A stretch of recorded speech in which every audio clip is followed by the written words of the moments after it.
Misalkan kolom A diletakkan di faktor A diletakkan di kolom 2 dan faktor B diletakkan di kolom 4, maka interaksi AB harus diletakkan di kolom 6.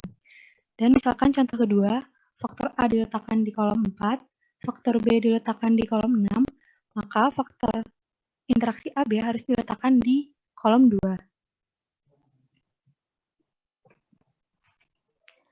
Berikut tabel interaksi yang diperkecil, yaitu tabel L8 orthogonal array.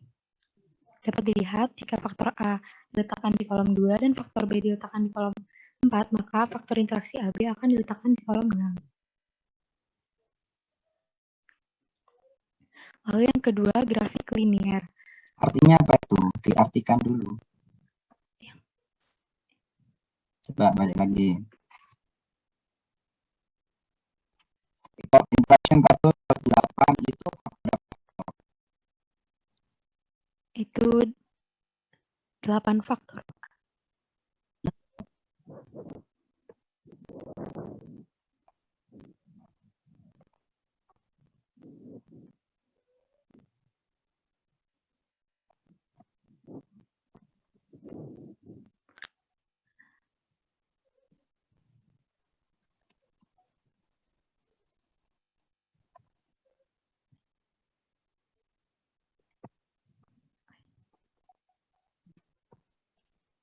Dibantu yang lainnya, bantu jawab temennya.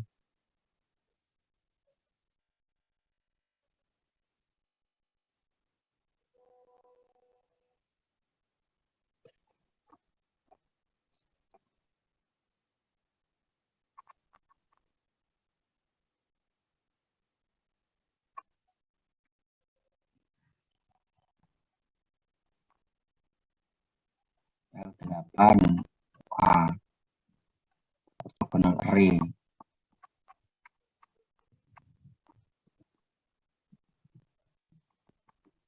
8 itu nomor barisnya. Nomor barisnya. Kenapa? Nomor barisnya. Iya, karena run ya. Ransnya enggak? Kenapa? 8 kan ransnya toh? Iya. Iya. Kalau kolom itu artinya apa?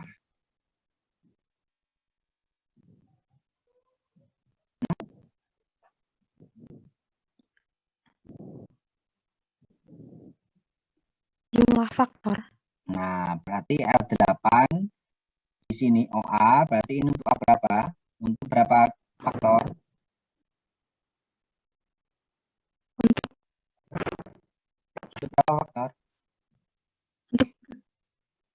Kok bingung? Untuk 7 faktor. Ini tuh kan 7. Kolom numbernya kan 7, berarti 7 faktor. L8-nya itu trialnya. Jadi 7 faktor itu dicobakan hanya 8 percobaan. Ya. 8 trials. Ya, gitu. Terus nah, kalian yang nulis sendiri enggak paham. Terus yang kedua, grafik linier. Grafik linier adalah representasi grafik dari informasi interaksi. Grafik linier ini memudahkan penugasan utama dan interaksi ke berbagai kolom orthogonal array. Gambar di bawah menunjukkan salah satu dari dua grafik linier standar yang terkait dengan L8 orthogonal array. Pada gambar di atas, angka-angka tersebut menunjukkan nomor kolom L8 orthogonal array yang misalkan ditetapkan faktor utama A, B, C, dan D masing-masing untuk kolom 1, 2, dan 4. Untuk kolom 1, 2, 4, 7. Kemudian interaksi AB, AC, AB ditempatkan masing-masing di kolom 3, AC di kolom 5, dan BC di kolom 6.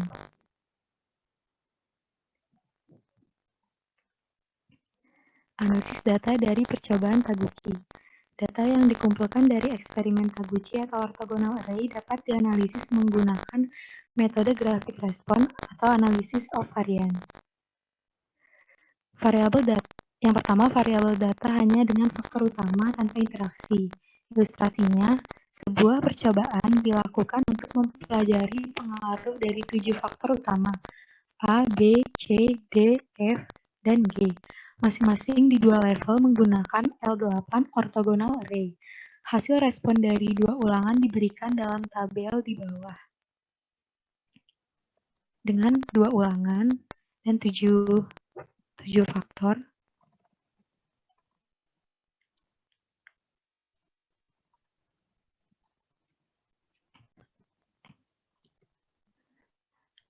analis data menggunakan metode grafik respon. Yang pertama, kembangkan tabel total respon untuk efek faktor.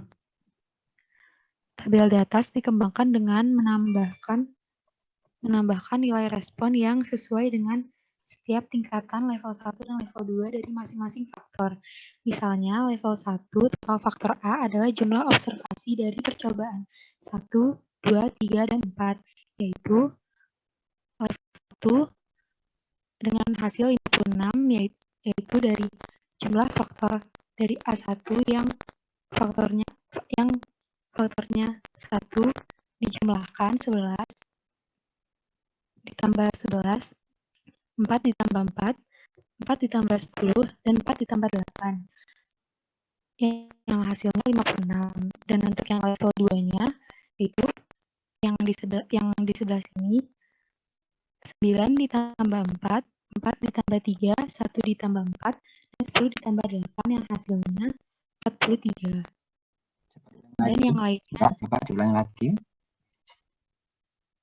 Untuk level 1 yang faktor A dihasilkan dari jumlah level 1 di faktor A, yaitu 11 ditambah 11, 4 ditambah 4, 4 ditambah 11 ditambah 11 ditambah 4 ditambah 4 ditambah 4 ditambah 10 ditambah 4 ditambah 8, yang hasilnya 56.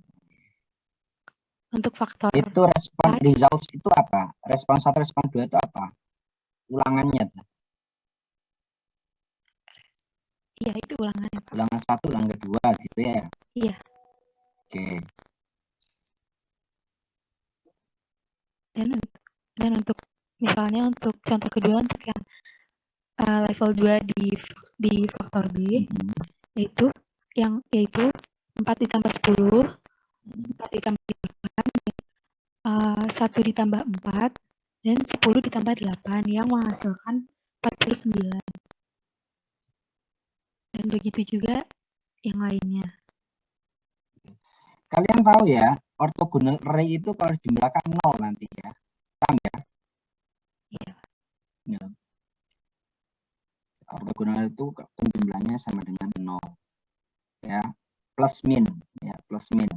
Ya, jadi kolom itu harus 0 jumlahnya.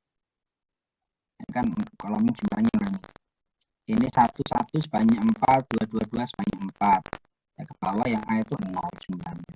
Ya, positif negatif itu namanya orthogonal array. Ya, orthogonal array. Oke, terus.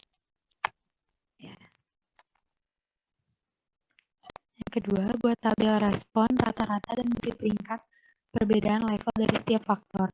Flow respon diubah menjadi respon rata-rata dan diberikan pada tabel 12,3. Setiap total tabel dibagi 8 untuk menghitung rata-rata. Seperti yang pada level 1 faktor A, 56 dibagi 8 menghasilkan 7. 8 itu apa tadi? 8 itu jumlah faktornya. Oh, jumlah faktor Jumlah ransnya, ransnya. percobaannya.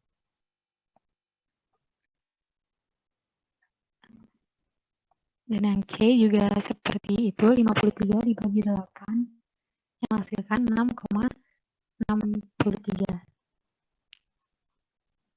Dan dihitung selisih dari level 1 dan level 2 pada masing-masing faktor, yang menghasilkan faktor A menghasilkan 1,62, B 0,12, C 0,88, D 1,12, E 2,88, F 3,88, dan G 0,88. yang menghasilkan urutan ranking dari sisi yang terbesar, yaitu yang pertama F1, yang kedua E, yang pertama F, yang kedua E, ketiga A, keempat D, kelima C, keenam G, ketujuh D. Di tabel tersebut terlihat bahwa F memiliki pengaruh terbesar yang dijadikan peringkat pertama. Rata-rata keseluruhannya yaitu total keseluruhan dari semua observasi per jumlah total observasi yang menghasilkan 6,19. Gambar grafik responnya sebagai berikut. Terlihat bahwa untuk melihat faktor mana yang optimal, yaitu misalnya faktor A yaitu yang optimal A1, faktor B yang optimal B1, faktor C yang optimal C1, faktor D yang optimal D1, faktor E yang optimal E1, faktor F yang optimal F1, dan faktor G yang optimal G2 yang dilihat dari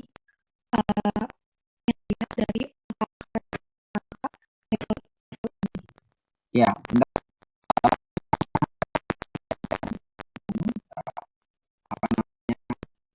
responnya adalah yang tertinggi, ambilnya yang tertinggi. Tapi kalau misalkan responnya harapannya ekspektasinya adalah yang rendah, ini angkanya berarti ya dibalik, gitu ya. Iya. Ya, paham ya, teman-teman ya. Jadi ini konsepnya adalah R, responnya misalkan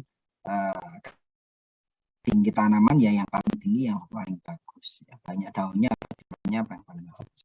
Tapi misalkan kadar nikotin ya, kadar nikotin dalam rokok misalnya gitu observasinya, maka nanti yang dipilih adalah yang rendah, ya, yang optimal adalah yang rendah, karena optimal itu sifatnya ada dua, ya, minimal sama maksimal, ya, tergantung tujuannya apa.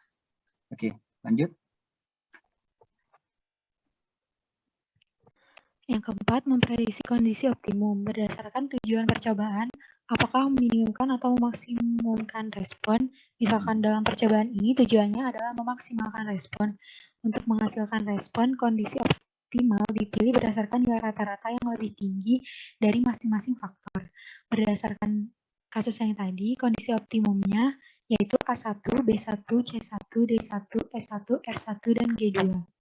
Secara umum, semua faktor tidak memberikan kontribusi yang signifikan. Berdasarkan rule of thumb, disarankan untuk mengambil jumlah efek faktor yang signifikan sama dengan sekitar setengah jumlah derajat kebebasan ortogonal array yang digunakan untuk eksperimen. Urutan dipilih berdasarkan peringkat, yaitu dimulai dari peringkat 1. Dalam contoh ini, kami menganggap 3 efek, yaitu peringkat 1, peringkat 2, dan peringkat 3. Jadi kondisi optimumnya yaitu yang dipilih F1, E1, dan A1. Respon optimal yang diprediksi diperoleh dengan mu prediksi sama dengan Y rata-rata plus F level 1 rata-rata min Y rata-rata plus F level 1 rata-rata min Y rata-rata plus A level 1 rata-rata min Y rata-rata yang dapat disederhanakan menjadi F level 1 rata-rata plus E level 1 rata-rata plus A level 1 rata-rata min 2Y rata-rata, di mana Y rata-rata merupakan rata-rata respon keseluruhan, F level 1 rata-rata, E level 1 rata-rata, dan A level 1 rata-rata merupakan rata-rata respon di tingkat 1 dari faktor-faktor ini.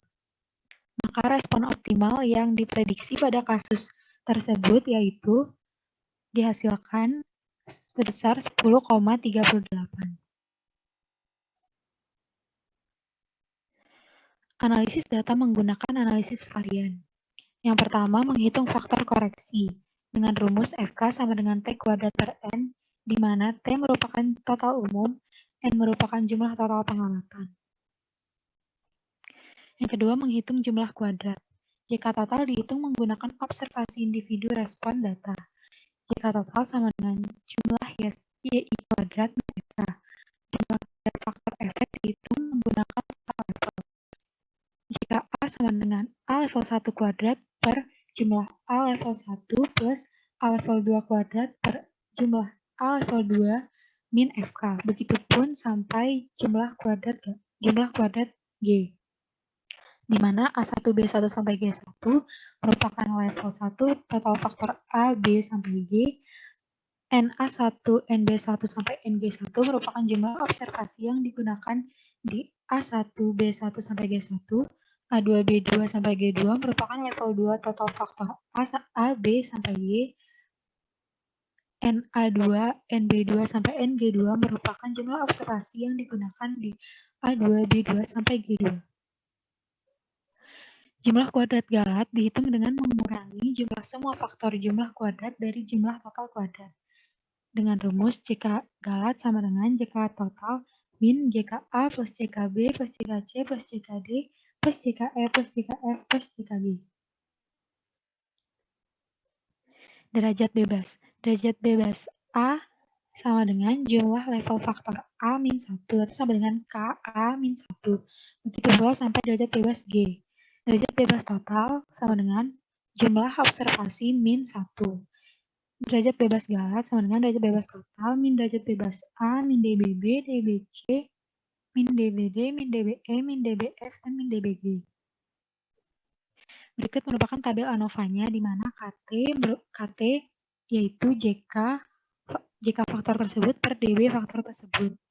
F hitungnya KT faktor tersebut per KT Galat. Dan presentasi kontribusinya yaitu JK faktor tersebut per JK total dikali 100%. Berikut adalah tabel ANOVA awal untuk ilustrasi yang tadi, ilustrasi di atas. Yang diketahui ranking-rankingnya sama dengan metode grafik respon, di mana F merupakan ranking 1, E merupakan ranking 2, A ranking 3, B ranking 4, C ranking 5, G ranking 6, dan B ranking 7.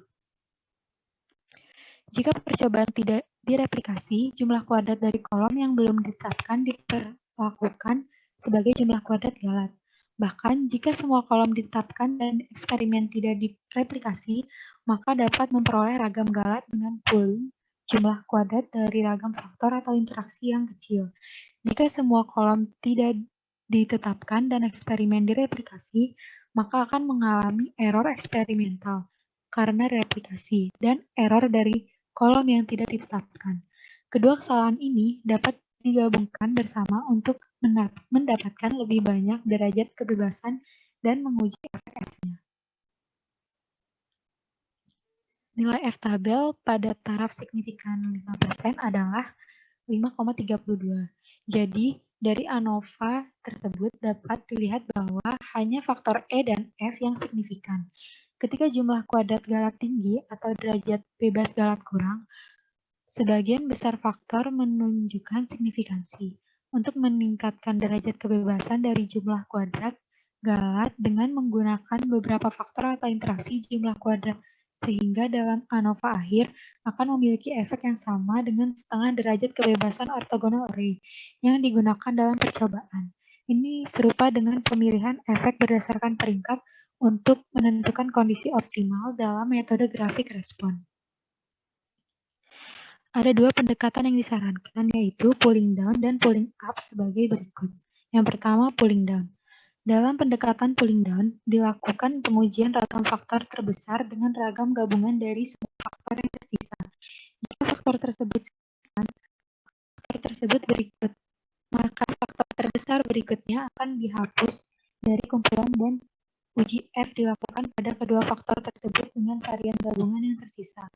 Ini diulangi sampai diperoleh nilai F yang tidak signifikan. Strategi pulling down cenderung meminimasi jumlah kolom yang signifikan. Yang kedua, pulling up. Dalam strategi pulling up, ragam faktor terkecil F uji menggunakan varian faktor yang lebih besar berikutnya. Jika tidak ada faktor yang signifikan, maka faktor yang memiliki F rasio terkecil di pool menjadi Galat. Hal ini akan cenderung meningkatkan jumlah kuadrat dari ragam Galat. Dari faktor yang tersisa tersebut akan kembali dilakukan F uji sampai diperoleh hasil pool setengah dari nilai derajat kebebasan orthogonal array. Pendekatan pulling up cenderung memaksimasi jumlah kolom yang dipertimbangkan signifikan. Berikut adalah tabel ANOVA akhir untuk ilustrasi tersebut. Karena F tabel sama dengan 4,75, faktor E dan F yang signifikan. Tingkat optimal untuk faktor signifikan dipilih berdasarkan rata-rata tanggapan. Untuk faktor yang tidak signifikan, level dipilih berdasarkan kriteria ekonomi meskipun level apapun dapat digunakan. Untuk memaksimalkan respon, kondisi optimal yang diambil dari peringkat 1, peringkat 2, dan peringkat 3, yaitu A1, S1, dan F1. Hasil ini sama dengan metode grafik respon. Kemudian, melakukan prediksi respon optimum seperti langkah pada metode grafik.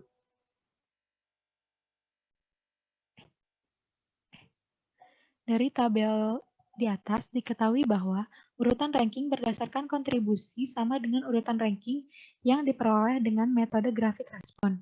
Jadi, kita dapat menyimpulkan bahwa untuk aplikasi industri, salah satu dari dua metode ini dapat digunakan.